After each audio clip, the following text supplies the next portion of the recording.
Good afternoon, sir. We are the Group 3 presenter. I am Angel Faith Aguilar. I am Oliver Boyvito. I am President Dormiles. I am James Boyvon. I am Steph. I am Dina Colgan. And our first topic for today is about asynchronous presentations and training sessions. Proceed for this great lesson about asynchronous presentation and training sessions.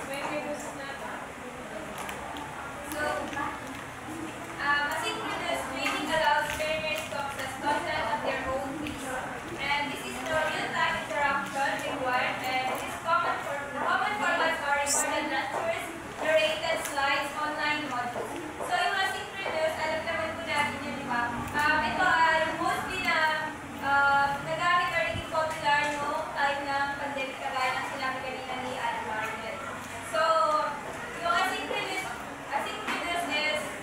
is this wala yung real-time interaction. So, it means yung kapag nag-send yung teacher na activity,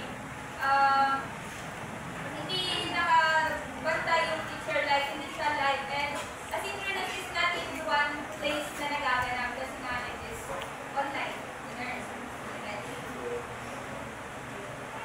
So, how to use or paano natin gamitin yung asynchronous as learning? So first, we have here record presentations using tools like PowerPoint, Zoom, or Camtasia. So para maganap yung asynchronous learning na ginagawa is kailangan mag-record ng teacher ng presentation gamit ang PowerPoint, Zoom, or the Camtasia.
content and learning support.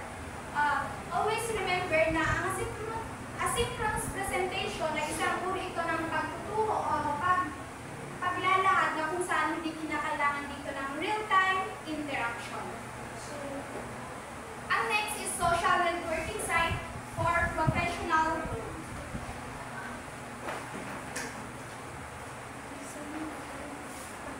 definition. Social networking sites are online platforms designed to connect people. Professional networking site LinkedIn help individuals build and showcase their values. They allow professionals to share knowledge, skills, and opportunities. How to use. Create a professional profile with skills, education, and experience. Connect with peers, mentors, and industry experts. Share costs, achievements, and professional content. Join groups and participate in discussion. Search and apply for job opportunities. Advantage. Expands professional network globally. Dito naman ay first of all yung nakakapag-connect ka sa mga tao na nasa ibang bansa. Showcase skills and accomplishment. For example is pag-upload ng mga portfolio at graphic organizer. Provide access to career opportunities. Nakakatanggap siya ng mga direct job invitation sa recruiters. Encourage knowledge sharing and collaboration. Yung mga article tungkol sa mga teaching strategies. Build professional credibility and visibility. Mga endorsement at recommendation para sa mga trabaho. Disadvantage. Privacy and security risk if not managed properly. For example is yung pag-hack ng mga mali na paggamit sa mga scam. Risk of misinformation and irrelevant content. Ang pagkakalat ng mga back-end job opportunities, mga fake news, ganon, can be time-consuming to maintain an active presence. Yung mga pag-update ng mga profile tungkol sa mga pagbabasa mo ng mga message. Competitive environment may create pressure. For example is, yung mga nakikita mong bad, parang naka-pressure ka dahil mas marami siyang achievement kaysa sa'yo. Over-reliance may reduce face-to-face networking skills. Yung mas nasanay kang mag-online communication kaysa sa face-to-face na communicate. Conclusion. Okay, so as our conclusion, professional networking sites like LinkedIn are powerful tools for career growth. They offer global networking, visibility, and opportunities. Challenges exist but can manage with responsible use. Always remember that dito sa professional networking site is ginagamit na isa itong online platform na nagbibigay sa ating daan for us to communicate with each other. Just like for example, Facebook, Instagram, ay maaari natin gamitin ito para makipag-communicate sa ibang bansa. Nakuha po ba? Yes. Okay.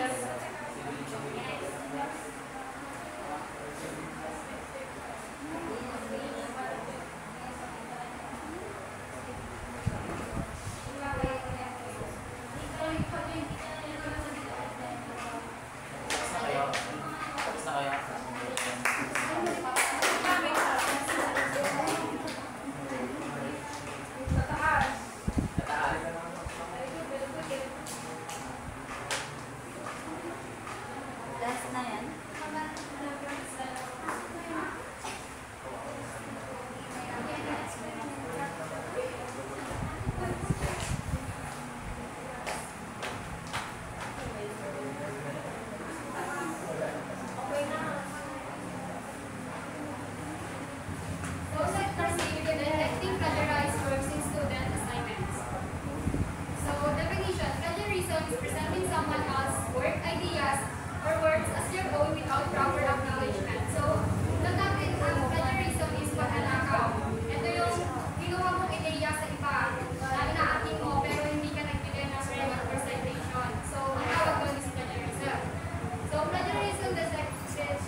naman yung ginagamit natin.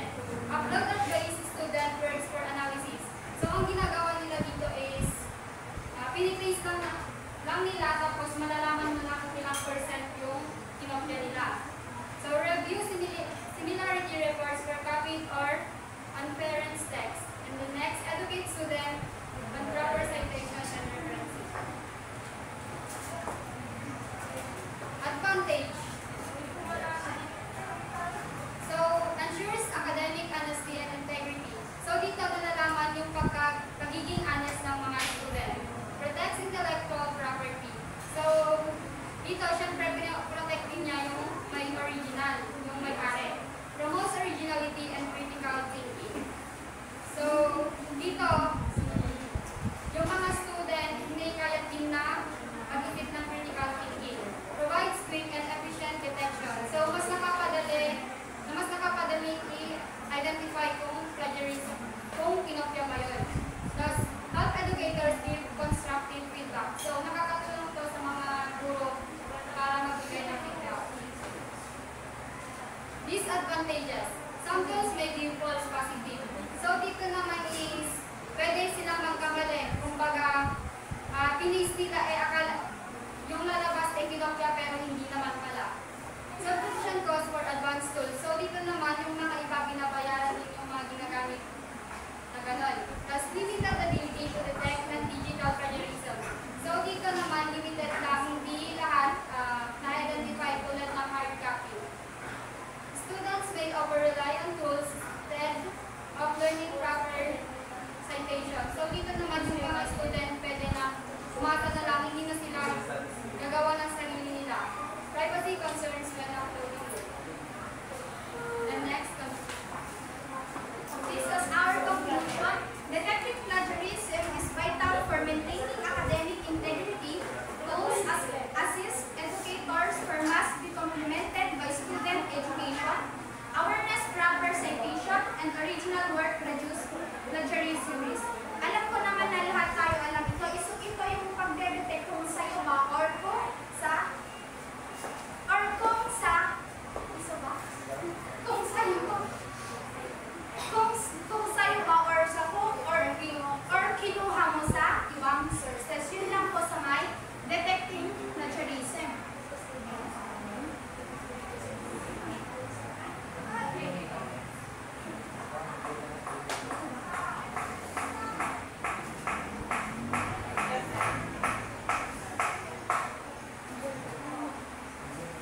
yung earning niya, then yung mga project na nagawa niya, gano'n, categorize.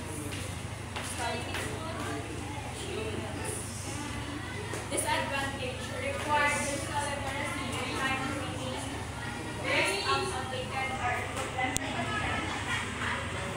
dito kasi kailangan siya na ano yung example yung nilagay ko siya, hindi yung pwedeng delete. And then privacy and security concern. Dito naman is syempre yung info mo doon lalakad. So madali na lang sa ibang tao. Example, ay nag-order ng parcel, tapos syempre alam mo yung address mo, number mo, and pwede ipangalan sa'yo kasi pwede deliver sa bahay nyo. Mainly, internet access for updates and viewing. So dito naman, kailangan siya ng data or Wi-Fi kasi hindi mo siya ma-update or ma-access without internet. Not all employers review a portfolio. Kasi di ba yung ibang recruiter, mga ganon, hindi na sila nagbabasa ng ganyan. Kasi nung parang in-interview ka na lang.